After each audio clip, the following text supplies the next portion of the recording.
Hey folks. Hello friends. I well, I've had a day of bombing from one thing to the next. Well, that's not really true. I had a beautiful morning where I had a bit of time to sit at the piano. Never quite as much as I wish I did, but enough that I made some, there was movement there, and then I had a beautiful lesson with Madeline. Always hard to summarize, but it's funny because today, this is it's so amazing to me sometimes.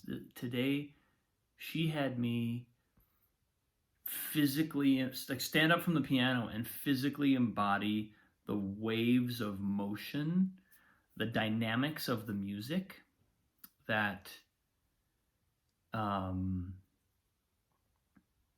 like just physically take that into my body.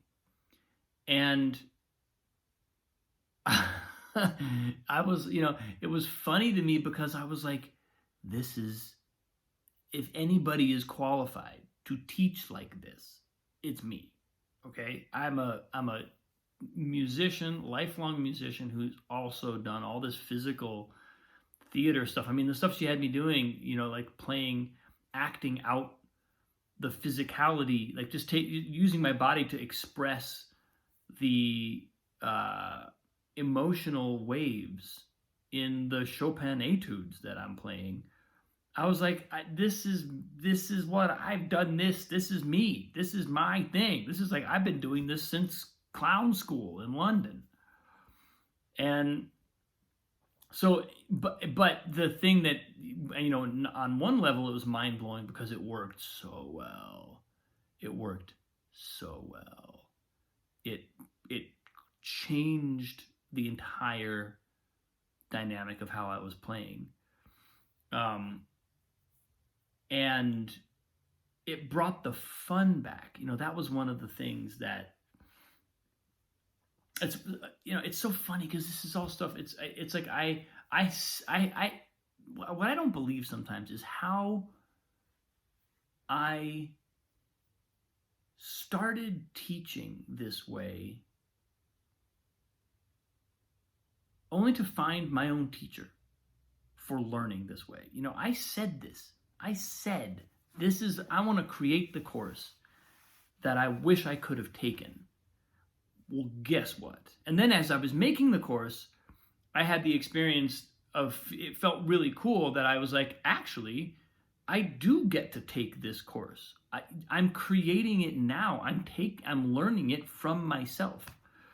So I had that amazing kind of revelation of like, I haven't missed out on this.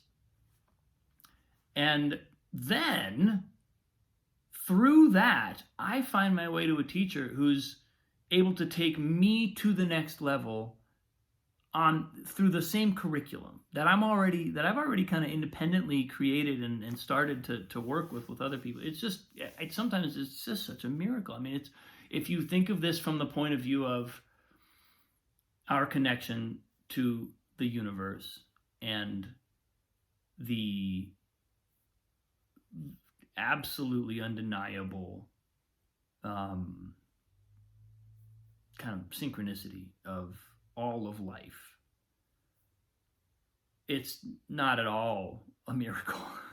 I mean, it's still maybe a miracle, but it's just the way the world works. It's the way things work. But every once in a while, I still catch myself going, this is just remarkable that I'm here, that these forces that the lesson to extract from it, and the thing that I would sort of offer to anyone else is, create the thing you're lacking. Create the thing you wish you had. And not only will you, by creating it, provide yourself with it, but you never know. You might also, by creating it, discover a whole other level of it that you didn't even, and in other words, your own awareness, our own awareness might expand as to what the potential even is, because we're always limited by our own limitations. We're always looking at I mean, or not limited by our limitations, but we're generally looking at the world through what we perceive as our limitations. And so when we start to create things that go beyond those limitations, there's no telling. Though the world can explode. The universe can. It is unbelievable what can come through. Anyway, I always go off like this when I've had a lesson with Madeline, so thank you for bearing with me. But I had this incredible kind of physical embodying the music thing. And what it brought back was the fun. It made it fun to hear them. Finally, I was hearing the Chopin, like the Chopin number 2 etude is this chromatic etude.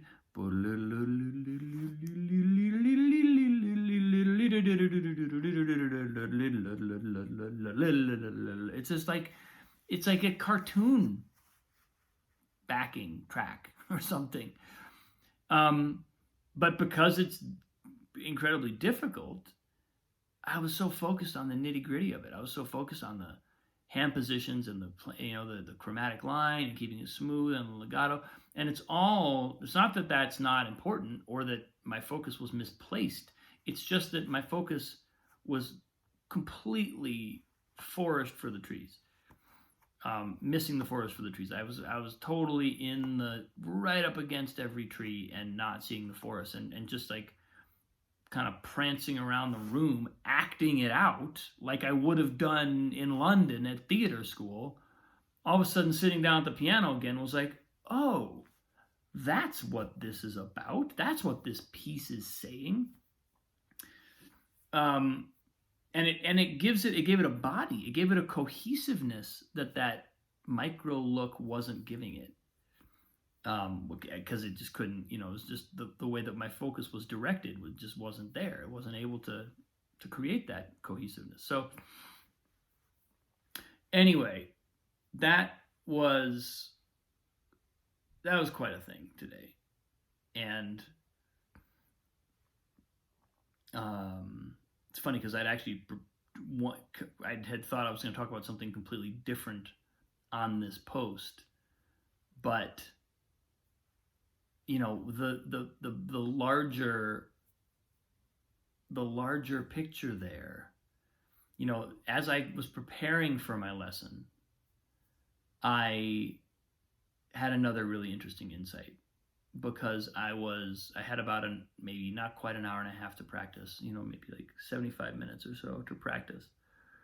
So it was enough that I could get warmed up and get some, but I couldn't like make major progress on one of the pieces in that time. I just kind of got things to where they felt, okay, I'm ready to, play for Madeline. And I felt a tension right, I don't know, 5-10 minutes before the lesson started. I felt this tension in my neck. I just recognized, oh, look where my body is. And then I thought, I know what Madeline's presence is going to be. I know what my teacher's presence is going to be when I get into the lesson. And it's not going to, and that presence is not pushing me into this tension. So where's the tension coming from? There's something else I've tracked recently, and another beautiful thing that came up today in our lesson was we were talking about the larger dynamics of this kind of like ocean of power that some of this music contains. Chopin number 1 etude is like, it's like waves crashing, powerful waves crashing on the shore or something like that. It's just these massive titanic power source underneath the piece. And I was recognizing, and I talked a little, I was sort of talking to Madeline about the fact that when I'm playing it strictly technically and I'm not feeling those waves, which I've also now been learning to kind of feel rhythmically, feel that pulse. If I don't feel those, then the piece can stay kind of under control technically.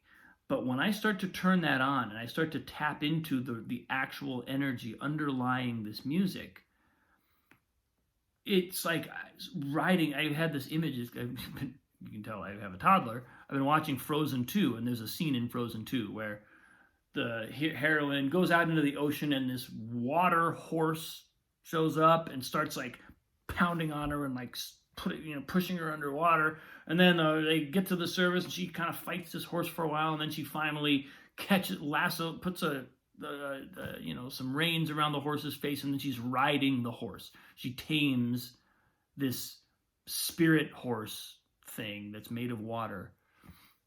So freaking cool. Frozen 2 is amazing, by the way. That's really what this video is about. I'm plugging Frozen 2. Way better than Frozen 1, if you haven't seen them. But you should watch Frozen 1 first, before you see Frozen 2, or you won't understand Frozen 2. I digress. That feeling of riding a spirit animal or something that's just so powerful. Also, it's an amazing feeling, but that's the thing that in performance is going to happen.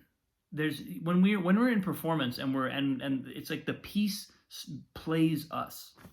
When there's that audience, there's something magical about that performer-audience relationship where now the piece is playing us. And if we have not prepared for that experience, we are dead. There is no way to survive. You can live physically, but you won't. But the performance can't live because the power is too great. It's just too great. It takes over.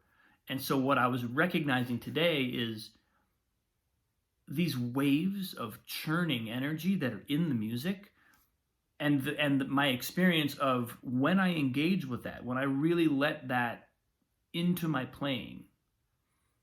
And this is something that I want to, any of my sort of music students who want to nerd out on music theory, this is where I feel like I've discovered the difference between the way that classical musicians conceive of tempo and pulse and the way that jazz or pop or, pop jazz musicians conceive of pulse. Two different things. But that when those waves come, when I let them into my playing, it's like they have the power to just run away with me. They take me away like a wild seahorse, and it's a real full pan physical psychic struggle to work with that energy and keep it under control, to let it ride, because you're not going to stop it, but to stay on board and to understand how much of it to dose and when to not let it run away with us too much, because technically we're not equipped to deal with that much energy. So we have to understand how to keep it under control and or continue developing the technique so that that level of energy can really kind of power through our playing. All of that was kind of swirling as I was playing today. And I realized that, in performance, that just happens. We are taken over by the music.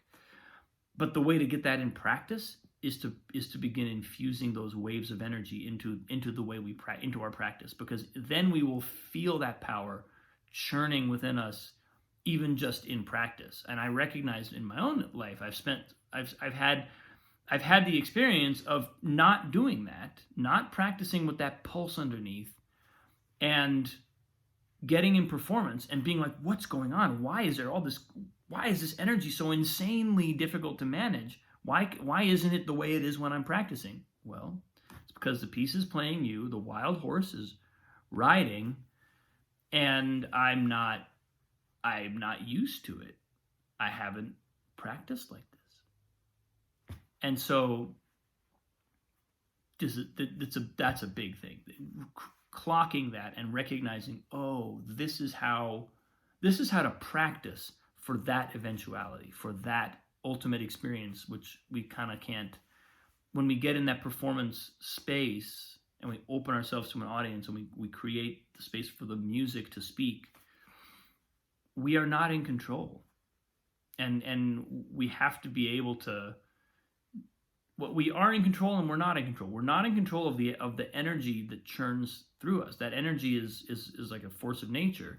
We are in control of our own technical navigation of that energy, and that's the thing we have to have practiced. If we haven't done that, it's just it'll be like, be like a dinghy in the ocean. It'll just getting tumbled by a wave. We've got to get under our belt the feeling of managing that, and using those waves as a pulse, understanding where that is and really living that in our practice is where that control comes from. So anyway, lots of piano stuff today. It's what I got, but super exciting. Anybody who's watching these, feel free, by the way, to ask me questions about this. If this is something, if music or these times, this kind of creative spirituality stuff that I'm talking about is interesting and is provoking questions, I would love to take them sometime. It's, I'm very curious. This conversation is happening with many of you in person and with others of you online, and it's a great conversation. But do feel free to, provoke me, challenge me, question me. I'd love to engage with this, with you about this as much as you would like. So much love. I appreciate you. Have a wonderful day. I'll see you soon.